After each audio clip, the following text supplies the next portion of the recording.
Hiperonimlərinə baxaq. Heyvan hiperonimlərinə daxildir köpək, pişik, at, quş. Heyvan adı həmən bu heyvanların ümumi adını bildirir. Ümumi adını heyvan bildirdiyinə görə heyvan sözü özü hiperonimdir. Heyvan sözünə daxil olan sözləri isə hiponimdir. Gəlin gül hiperoniminə baxaq, yəni gül ümumi anlayışına baxaq. Gül ümumi anlayışına nələr daxildir? Qızılgül, zambaq, lalə, nərgiz. Yəni gül hiperoniminə daxil olan hiponimlər məhz qızılgül, zambaq, lalə, nərgizdir.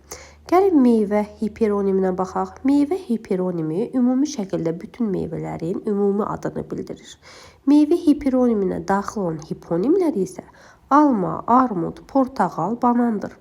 Gəlin növbəti nəqliyyat hiperoniminə baxaq. Nəqliyyat sözü ümumi hiponimlərinin ümumi anlayışını bildirir. Hiperonim nəqliyyat özü hiperonimdir. Ona daxil olan hiponimlər isə maşın, qatar, avtobus və velosipeddir.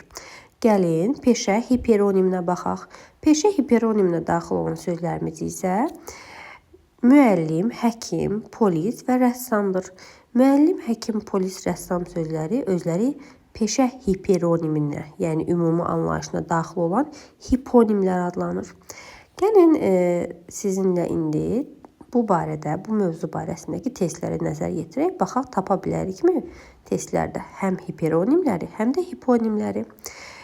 Testimizdə qarışqa, kəpənək, milçək sözləri hansı ümumi anlayışının hiponimləridir soruşur. Gəlin baxaq ki, qarışqa, kəpənək, milçək sizcə aşağıdakı variantlardan hansına daxildir?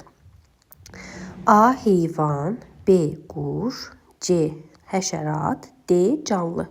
Əlbəttə ki, qarışqa, kəpənək, milçək sözləri daxil olacaqdır həşəratlara. Gəlin növbəti testimizə baxaq. Aşağıdakı sözlərdən hansısı nəqliyyat vasitəsi anlayışının hiponimidir? Nəqliyyat vasitəsi ümumi anlayışdır, yəni hiperonimdir özü. Ona daxil olan hiponimini axtarmalıyıq. Gəlin baxaq. A variantı maşın, B variantı yük, C variantı hərəkət, D variantı təkər.